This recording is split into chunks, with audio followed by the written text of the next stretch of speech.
All right, looks like it's recording. I wanted to do a follow-up video real quick to my last D&D video. I had a couple of comments from Jason Mabry.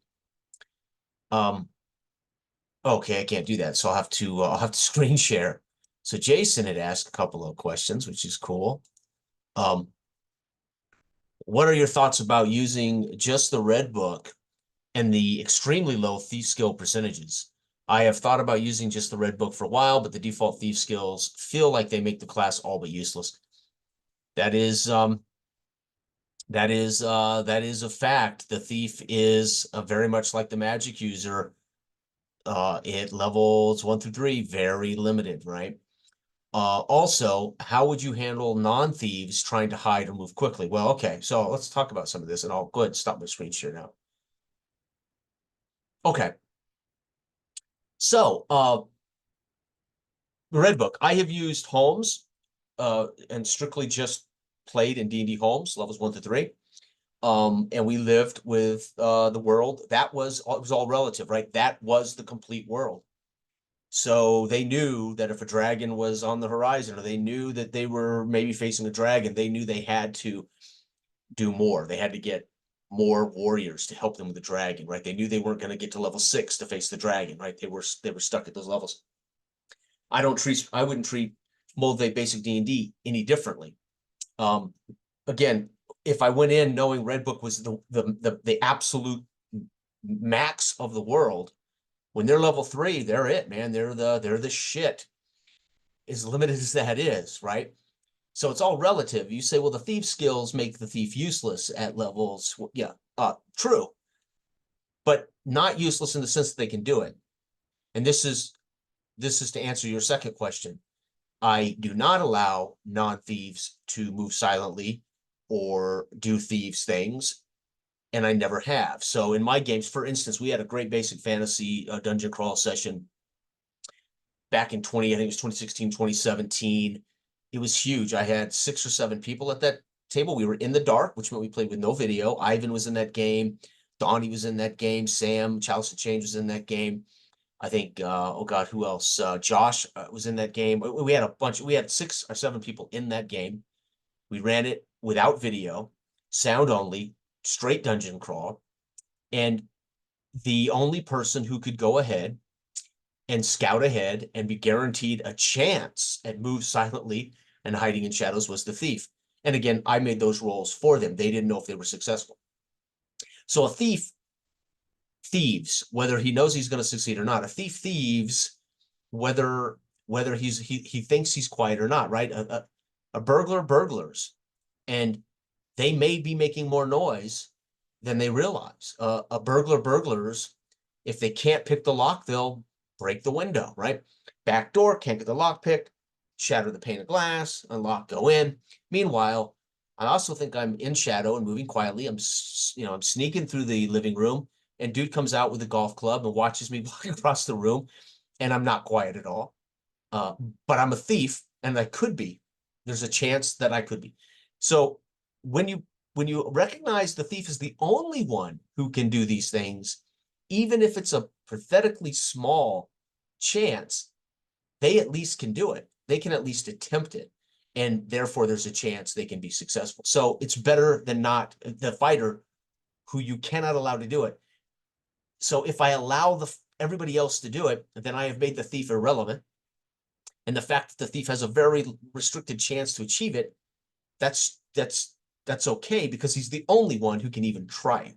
So yes, I would not allow anyone else to hide in shadows or move silently, right? So the thief needs to be the one to do that, to say, move up 30 feet, peek around the corner to see what that noise is. They might be quiet about it, and they might even be in shadows when they do. They may find out that they are heard. They may find out that they are seen when they poke their head around the corner. But the rest of the group, I promise you, cannot, right? So surprise would go completely out of the picture. If they failed that move silently to creep up 30 feet and peek around the dungeon corner, right? If they succeeded at that, there would never be a chance that they would be surprised by what's around that corner. If they fail the move silently check, then I would roll for a chance of surprise if indeed there was a creature there or goblins there, right? So just because they didn't move silently doesn't mean they could not also still avoid being surprised, right? But they certainly, if they don't move silently, are not going to surprise whatever's waiting for them. With that being said, they would never surprise as a fighter clambering up the dungeon in his armor, no, just by sheer footfalls, isn't going to get be able to necessarily surprise regardless, right? So, but surprise is really one of those things that kind of, without Wandering Monsters for sure, I would roll surprise for both sides, because Wandering Monsters doesn't imply that that they're actually Wandering Monsters is kind of like the monster is stumbling around through there as much as the players are. So they would be stumbling through the halls or coming through the hallways or the caverns, etc. That similarly to the party, really marching along looking for something. So they would be as apt to be surprised by the party. Moving shadows be damned, right? But if we know I'm sneaking up on the on something, I think I hear like light, I can see light reflecting down the hall from a torch or from a camp, maybe a fire that's in another room around a corner. Right. Then I've got a guard post, particularly, let's say, in the cavern of goblins that are going to be paying attention to some degree. So the move silently or hide in shadows becomes important. So yes, to answer your question, no one else gets to do spells. Only the magic user can do spells.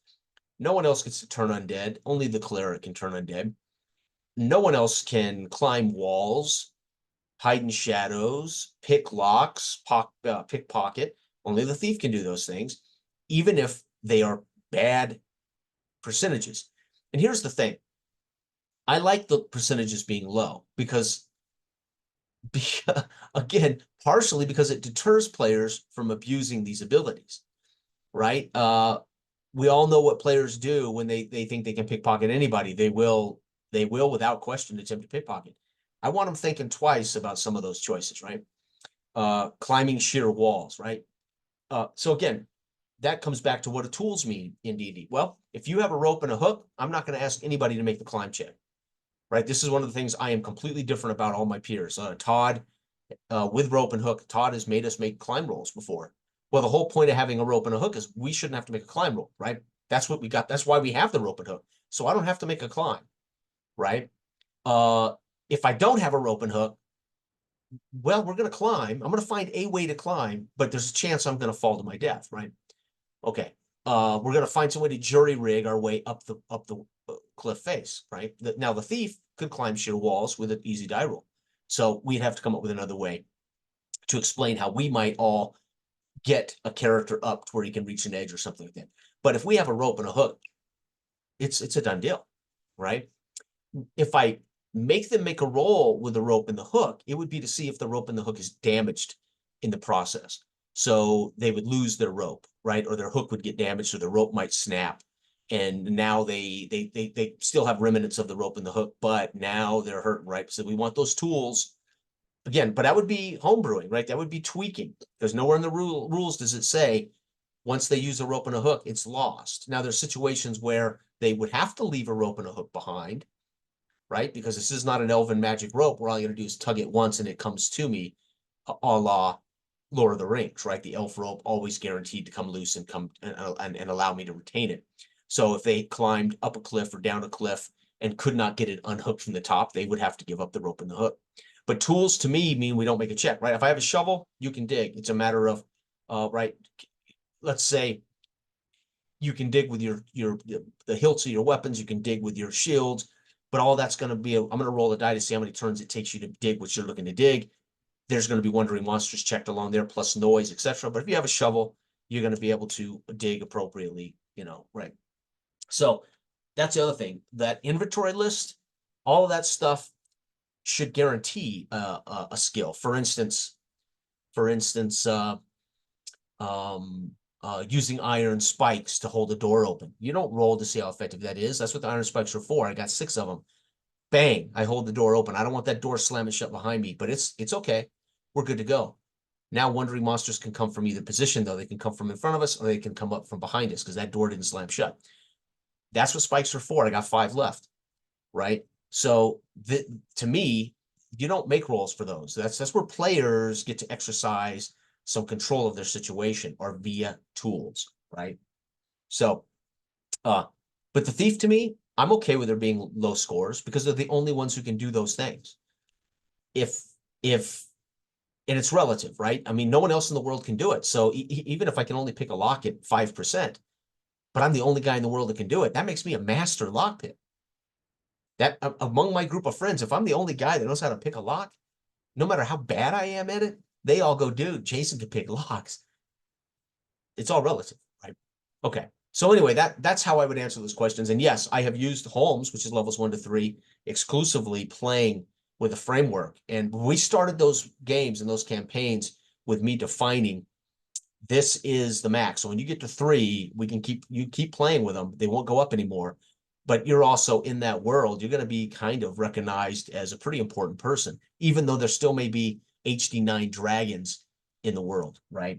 And same with D&D Basic Moldvay, I would do the exact same, right? The Red Book doesn't limit us in any way. It only limits how much you're going to grow and how many options you have, 2 spells, etc., right? So then people say, well, that really sucks. That gives the magic user 2 first level and 1 second level spell.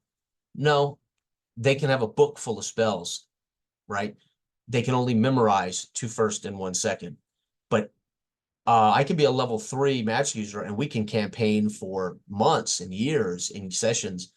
And I'm collecting spells and I'm collecting scrolls and I've got a scroll book and a spell book. And I could end up having every spell in the game in my book, but I can only memorize 2 first and 1 second per day. So you're not that limited. That's pretty powerful, right? I mean, it's like, hey guys, let's just get some rest, and let me get let me study levitate, and tomorrow I'll use levitate for me to get to that shelf that we can't get to, right? That becomes pretty damn powerful when I have a book full of spells, right?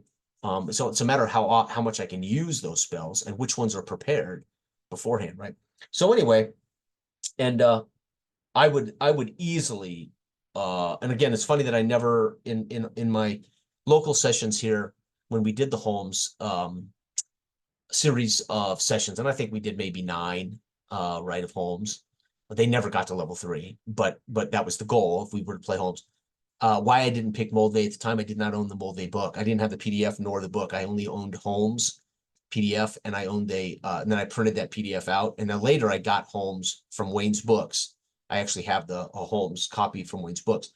But that's why we didn't play Moldvay with Steve, Harold, and Robert, right? Because I did not have an actual book. So, but the concept of Holmes being the whole world worked beautifully, and the red books wouldn't be any different, Mincer or right.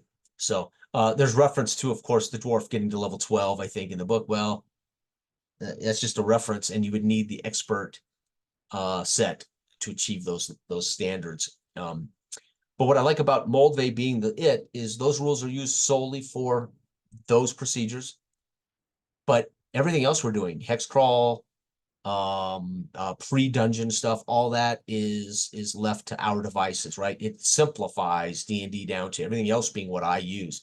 This is how we're going to hex crawl, guys, using my rules. This is how you're going to camp using, but this is how you have to forage or hunt. Those become my rules as opposed to using expert book, which you could. Expert covers all that stuff. So, but yeah, it's relative. And only one class can use spells, and only one class can use miracles and turn undead, and only one class gets to wear any armor and wield any weapon. And only one race and only one, right? And I'm okay with them being the halfling being that guy. I'm okay with the thief being bad at it because they're the only ones that are even allowed to try it. And because of that, the thief becomes valuable, even if he stinks at it, right? So the guy that can hotwire a car in 1970, and he can do so even if it takes him a minute to get the car hotwired, the fact that he's under there trying to hotwire the car, even if it takes him a while to get it hotwired, more valuable than the rest of the knuckleheads who don't know how to hotwire a car, right? So I think that makes the thief relevant, right? So anyway, that's how I answer that question. It's a much longer video than it needed to be, but I thought Cool. Somebody asking questions about what I think about D&D, Moldvay for sure. Love it. I love talking about Moldvay. It is my favorite game. It is the game that I will probably always revere as because again, it's in my DNA. It's my bedrock foundations of gaming, and something that I probably would play more or run more, right? Depending on the nature of the group and what they want to do. So, all right, bye. Thanks, Jason.